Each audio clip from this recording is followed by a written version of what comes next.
Many people know that Friday the 13th and the number 13 are considered unlucky by some Christians, and in Western culture more broadly. In many countries and regions with a strong Catholic tradition, people intentionally avoid the 13th floor of buildings. But where does this taboo originate? There are many theories, but none can be definitively proven. One popular explanation links it to the famous Knights Templar of medieval Europe. The Knights Templar, along with the Knights Hospitaller and the Teutonic Knights, are collectively known as the three great knightly orders of the Middle Ages.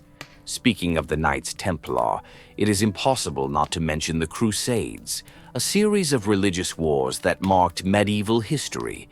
Between 1096 and 1291, Western Christian states launched 8 major crusades against the Islamic world in an attempt to reclaim the holy city of Jerusalem, though some accounts count 9 crusades. During the First Crusade, the Islamic states were unprepared, allowing the Crusaders to achieve an initial victory and capture Jerusalem in 1099. This success sparked a wave of Christian pilgrimages to the Holy City. While Jerusalem was relatively safe under Christian control, other areas remained fraught with danger. The road to pilgrimage was fraught with danger. Wild beasts and bandits roamed unchecked, and pilgrims often fell victim to attacks, robberies, and even murders at the hands of Saracens. In response, a group of devout knights formed an order dedicated to ensuring the safety of pilgrims on their journey. Initially, the order consisted of only 9 members, all of whom were impoverished and relatively obscure knights. They lived in modest circumstances, lacking proper clothing and even horses. Often, 2 knights shared a single horse, a detail reflected in the order's emblem, which depicts 2 men riding one horse. This symbolized their poverty as knights, though it later came to represent the brotherhood among the members. Despite their humble beginnings, these 9 knights were devout in their faith and highly skilled in combat, effectively securing the pilgrimage routes. Their leader initially established headquarters in a section of the Al-Aqsa Mosque, located on the Temple Mount in Jerusalem, a site traditionally believed to be built atop King Solomon's temple. It was from this association that the order derived its name, the Knights Templar. Although the First Crusade was relatively successful and led to the establishment of 4 Crusader states, the Crusaders faced significant challenges. The distant location of these states from the Christian world and their position deep within Islamic territories made their situation precarious. From its inception, the Knights Templar gained the attention and support of both the Christian Church and the Crusader states, as their mission was critical to the security and stability of the region. In 1129, the Catholic Church convened a religious council in Troyes, France, officially recognizing the Knights Templars' legitimacy within the Christian world and affirming the papacy's supreme authority over the order. With this endorsement, the Knights Templar entered a period of rapid expansion. By the mid to late 12th century, the order had grown to 300 knights, and by the 1180s, their numbers reached 600. At its peak, the Knights Templar reportedly had as many as 20,000 members, though this figure included not only knights but also sergeants, peasants, and clergy. They had transformed into a formidable military force within the Crusader armies, a far cry from their humble beginnings. Even more striking than their military strength was their immense wealth, rivaling that of entire kingdoms. The Templars' wealth originated from several sources. On one hand, they received substantial donations from Christian patrons. For instance, Alfonso I of Aragon, lacking an heir, bequeathed much of his kingdom's wealth to the Knights Templar. On the other hand, the Church's strong support played a critical role. To strengthen its ties and maintain control over the order, the Church granted the Templars significant privileges, including tax exemptions and the right to collect tithes within their territories. More importantly, the Knights Templar excelled in financial management. This began with services related to the pilgrimage routes. Pilgrims, wary of the dangers of long and treacherous journeys, entrusted their valuables and money to the Templars, who safeguarded them until they arrived in the Holy City, where they could redeem their deposits. This system resembled the modern banking industry's deposit and transfer functions. The Templars later expanded into lending and property acquisition, offering loans secured against Christian assets, effectively pioneering what we now recognize as credit services. It can be said that the Knights Templar were the forefathers of modern banking. As their power grew, their clientele expanded beyond ordinary pilgrims to include feudal lords and monarchs across Western Europe. By the early 13th century, it became common practice for European royalty to store their treasures, including crowns, scepters, and seals, in Templar commanderies. For instance, King Henry III of England once pawned the gemstones from his crown to the Templars, while the French royal family stored jewels in the Paris Temple for over a century. During its peak in the 13th century, the Knights Templar owned approximately 9,000 estates or properties across Christendom, including some renowned churches and castles. Examples include the Temple Church in London and Tempelhof in Berlin. For a time, the order even controlled the entire island of Cyprus. Its annual income in Europe was roughly estimated at $6 million, a stark contrast to the $30,000 revenue from the English king's domains. In April 1241, during the Mongol invasion of Poland led by Batu Khan, the Knights Templar suffered devastating losses at the Battle of Legnica while aiding the Polish forces. Most of their elite knights were wiped out. In 1244, the fall of Jerusalem forced the Templars to relocate their headquarters to the northern port city of Acre. They fiercely defended the city for nearly half a century. In 1291, the Mamluks launched an assault on Acre. The Grand Master of the Knights Templar, Guillaume de Beaujeu, led the Christian forces in the city's defense. The Templars suffered heavy casualties in the Battle of Acre. After the Cypriot forces withdrew, the Templars were forced to surrender. However, Mamluk soldiers committed atrocities against Christian women during this time, enraging the remaining Templars. They took up arms again, but were ultimately overwhelmed.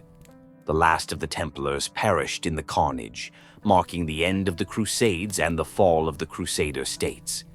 The Templars then moved their headquarters to Limassol on Cyprus, while retaining a small outpost on the island of Arwad near the Syrian coast. In 1302, Arwad fell to the Egyptian Mamluks, stripping the Knights Templar of their last foothold in the Holy Land. This marked their withdrawal from Asia and return to France, setting the stage for their tragic downfall.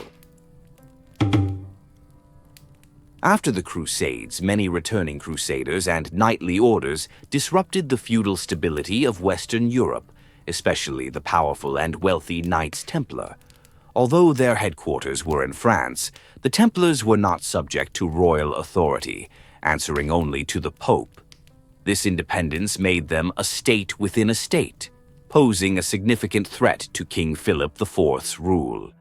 In addition, Philip IV, known as Philip the Fair, owed a substantial debt to the Knights Templar. Struggling to stabilize domestic affairs and finance his military campaigns, he found himself unable, or perhaps unwilling, to repay this debt. Instead, Philip IV sought to seize the Templars' vast wealth for himself. On the morning of Friday, October 13, 1307, King Philip IV suddenly ordered a nationwide arrest of the Knights Templar. The accusations included improper religious practices, idol worship, veneration of the demon Baphomet, and financial fraud. Remember the Templar emblem depicting two knights sharing one horse? Originally symbolizing brotherhood, it was twisted by Philip IV into an accusation of homosexuality, a charge considered blasphemous at the time. In this mass arrest, over 2,000 individuals, ranging from high-ranking knights to lowly grooms and tenant farmers, were imprisoned regardless of their social standing. In Paris alone, 138 members were apprehended, including the Grand Master, Jacques de Molay. Under brutal torture, many Templars confessed to fabricated crimes. For those who refused to submit, Philip IV imposed the harshest punishment: execution by burning at the stake. On that day, the air of Paris was filled with the acrid stench of burning flesh, and thick black smoke darkened the sky, evoking a sense of apocalypse. This event gave rise to the legend of Black Friday and the superstition surrounding the number 13.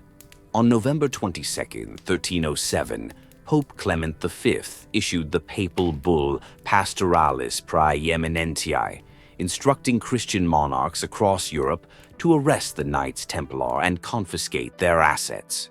While Clement V played a role in the persecution, he also sought to transfer the authority to try the Templars to the Church, but Philip IV refused to relinquish control. By 1314, the purge of the Knights Templar was nearing its end. Jacques de Molay, the last Grand Master, had confessed under duress. However, during the public sentencing, he recanted his confession and declared his innocence. Enraged, Philip IV ordered him to be burned at the stake. According to legend, as the flames consumed Jacques de Molay, he cursed Philip IV and Pope Clement V, calling upon God to punish them as the true heretics and to ensure their deaths within a year. Strangely enough, Clement V died of illness in Avignon a little over a month later, and Philip IV suffered a fatal stroke by the end of the same year. The downfall of the Knights Templar was not solely due to Philip IV's desire to seize their wealth. It was also deeply intertwined with the ongoing power struggle between the French monarchy and the papacy. Pope Clement V rose to power with the support of the French king and later relocated the papacy to Avignon in southern France. This period, known as the Avignon Papacy, lasted for more than half a century, during which the papacy lost much of its former prestige and independence, becoming a tool for the French monarchy to suppress opposing forces. After Philip IV initiated the arrests of Templar members, Pope Clement V made several attempts to rescue the order. However, Philip IV was unyielding, forcing Clement V to compromise. In 2001, an Italian scholar, Barbara Frail, discovered a secret document known as the Chinon Parchment in the Vatican archives. This document revealed that as early as 1308, Pope Clement V had investigated the Knights Templars' questionable practices and, on a religious basis, absolved them of their most serious charge, heresy. The document also included absolutions for Grand Master Jacques de Molay and other arrested leaders, effectively restoring their standing within the Church. However, de Molay never saw this pardon and remained unaware that Clement V had already, in his heart and from a Christian perspective, forgiven them. Yet, constrained by Philip IV, Clement V dared not make the absolution public during his lifetime. More importantly, by this time, the Knights Templar had evolved from a powerful military order into a commercial organization. While their wealth continued to grow, their military strength had significantly declined, leaving them without the means to counter Philip IV's forces. Unlike the Knights Hospitaller and the Teutonic Knights, who had established their own sovereign states, the Knights Templar had become dependent on the goodwill of others, particularly the French crown. Their downfall, therefore, was inevitable. Throughout history, whether for an organization or a nation, enduring success requires both formidable military power and abundant wealth. Without the strength to defend it, wealth alone often accelerates a downfall, a timeless lesson that has persisted from antiquity to the present day.